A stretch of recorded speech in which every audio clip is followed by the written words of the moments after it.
Despite the pathetic opening weekend box office for Indiana Jones and the Dial of Destiny, there were still some delusional people out there that refused to call it a disaster. They said you have to have hope that in a second weekend with no major competition, that Indiana Jones and the Dial of Destiny can have some good legs, can have a good run before some major movies get released later in July. Well, unfortunately for them, just like anyone who has hope in Disney Lucasfilm, that hope was completely misplaced because the second weekend was maybe even more of a disaster than the first. Despite there being no major competition, Indiana Jones still got beat by Insidious. Insidious overperformed, and Indiana Jones 5 underperformed at the box office. Even Sound of Freedom beat it on a per-theater basis. Embarrassingly bad for Disney once again. And now it's over. Officially, you can call it dead because now the real competition is coming. Mission Impossible is being released today. There were some screenings yesterday, things like that, but in terms of wide release, tons of shows here today, Tuesday. Mission Impossible 7, Dead Reckoning Part 1 is out and it's about to demolish Indiana Jones. Mission Impossible Dead Reckoning set for record-breaking opening at the global box office. Mission Impossible Dead Reckoning is set to smash franchise records with its global box office opening. The latest installment of the Mission Impossible film franchise is set to deliver a franchise best opening at the global box office. This highly anticipated release serves as the first chapter of a two-part story.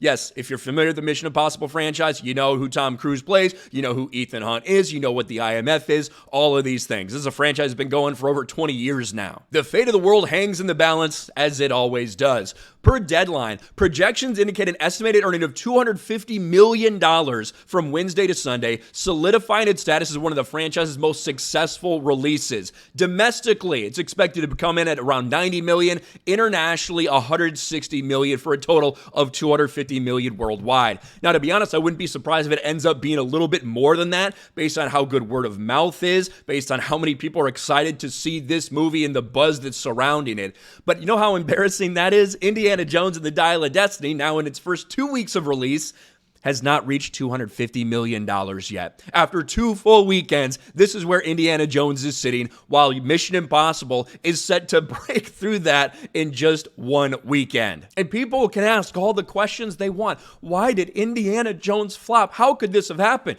Anyone could have looked at this and realized that this was going to happen. When your brand has been hurt the way that Lucasfilms and Disney has, because they haven't had any respect for the fans, they haven't had any respect for the IP, they continue to push messaging into their movies where people don't want it, that's going to hurt you overall. But then when the way you advertise this thing is basically honest and showing that your hero has been beat up and torn down and desecrated and destroyed, yeah, I can't believe that nobody wants to go out and watch this shit and see him get led around by Phoebe Waller-Bridge. And that's the result. Now we're sitting here with Indiana Jones, might not even reach $350 million at the box office. That's a real possibility at this point. It'll probably end up somewhere between $350 and $400 million worldwide. That will be between a $250 to $300 million loss for Disney, because they are going to run out of legs. There will be no more legs for this movie once Mission Impossible comes out. And then right after that, you've got Barbie and Oppenheimer, all these other things. The run is done. This was Dial of Destiny. This was Disney's opportunity to make money with Indiana Jones. And they couldn't even beat basically indie movies. They couldn't beat Insidious.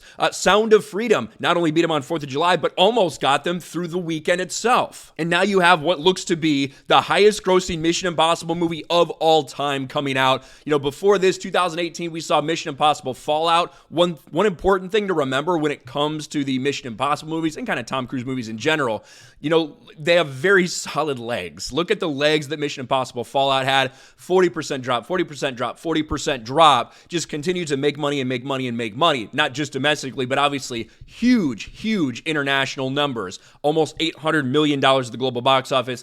This needs to probably hit $1 billion. They spent a lot of money making this. I'm critical of Disney for spending so much money. They spent a lot of money making this as well. $900 million is probably their break-even point, to be honest with you. Reported at around $290 to $300 million budget for MI7. Delayed due to COVID, things like that, budget ballooned up. Nonetheless, it certainly looks like it has an opportunity to do that. One thing is for sure, that Mission Impossible is going to absolutely kill any momentum, any type of legs that Indiana Jones possibly had, which, to be honest, didn't really have much to begin with. Let me know your thoughts about this in the comments section below. Smash a like button, subscribe to the channel, ring the bell for notifications, share this video out there, and I'll talk to you later.